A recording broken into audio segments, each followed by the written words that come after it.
से 5 लड़के ऐसे आइडेंटिफाई करेंगे जो नशा करते हैं, ठीक है।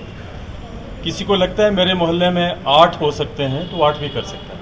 किसी को लगता है कि नहीं मेरे मोहल्ले में सिर्फ 2 ही हैं तो वो 2 भी कर सकता है। लेकिन हर कोई जो इस मिशन के साथ जुड़ा है, जुड़ना चाह रहा है, वो अपने लिए एक टारगेट सेट कर कि ये 2 साथी हैं, इन 2 को मैंने रास्ते के ऊपर लाना है।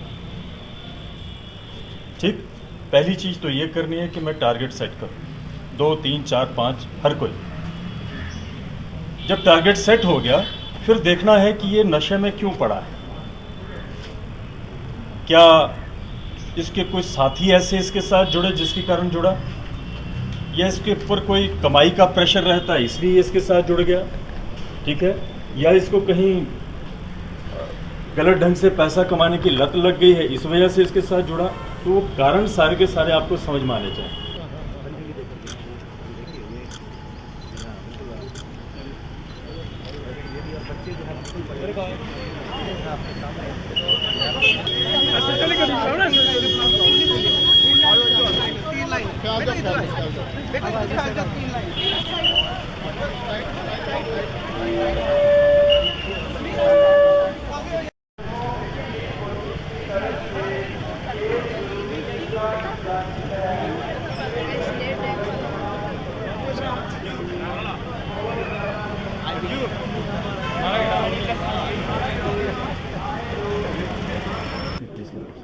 देखिए, हमारा एक ही पॉइंट रहता है कि जो ड्रग की प्रॉब्लम है इसको सिर्फ पुलिस सॉल्व नहीं कर सकती।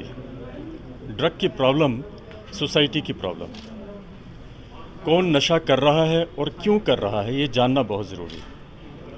अगर माना स्कूल गोइंग बच्चा नशा कर रहा है तो उसके पीछे कारण क्या है, वहाँ पर पुलिस कार्रवाई करेगी तो फिर तो सारा का सारा जो सोशल सर्कल है, फैमिली सर्कल है, वो सब डिस्टर्ब हो जाता है।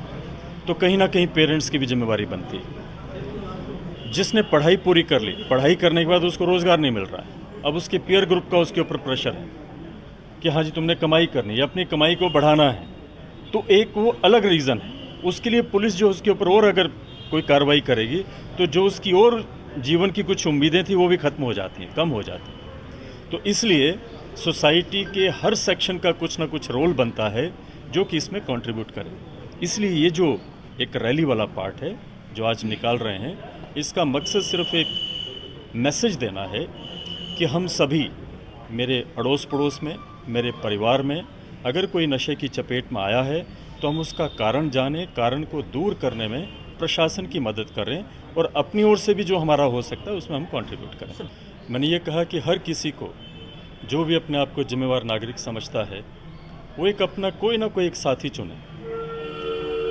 ऐसा नहीं है कि पुलिस नहीं चाहती है कि हम ड्रग वाले को ना पकड़ें।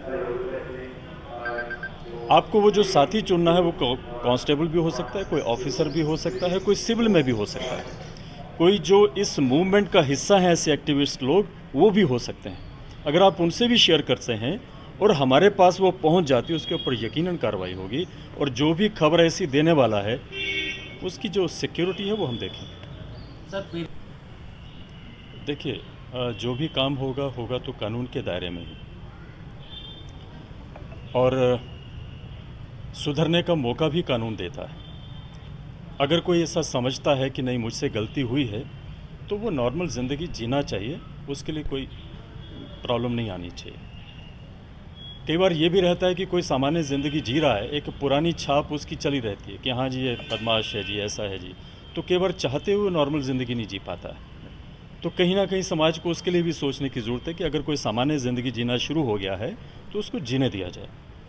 जो आपने दूसरा एग्जाम्पल दिया कासिम नगर वाला, ऐसे और भी कई एग्जाम्पल होंगे। यकीनन उसके ऊपर जितनी सख्त कार्रवाई हो सकती होगी वो होगी, और अगर हमें कहीं पीएसए के लेवल के ऊपर भी जाना पड़ता होगा तो वो भी जाएंगे। आपका कहना बिल्कुल ठीक है, इसलिए मैंने पहले जो अभी बच्चों से भी बात कर रहा था कि अलग अलग सेक्शंस हैं। एक स्टूडेंट वाला सेक्शन है जिसको एड्रेस करने के लिए हमें स्कूल और कॉलेज में भी जाना है और साथ में उनके पेरेंट्स को भी एड्रेस करना है। सेकेंड ग्रुप लेबर क्लास है, या जो मैंने बोला कि एक ट्रक मेटाडोर या गाड़ी का कंडक्टर और ड्राइवर है, एक ये वाला सेक्शन है। उसमें से सभी खराब ऐसा नहीं है, लेकिन उसमें से भी एक सेक्शन है जो कि खराब है। एक वो वाला ग्रुप है, अब उस ग्रुप को हम स्टूडेंट्स के साथ नहीं बैठा सकते।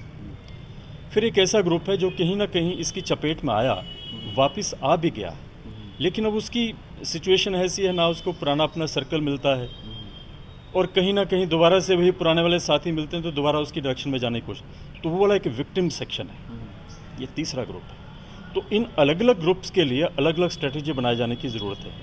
हम उसके ऊपर पूरा काम कर रहे हैं। कठुआ में भी हमने स्टार्ट किया, सांबा में भी स्टार्ट किया और जम्मू में भी उसी लाइन के ऊपर काम कर रहे हैं।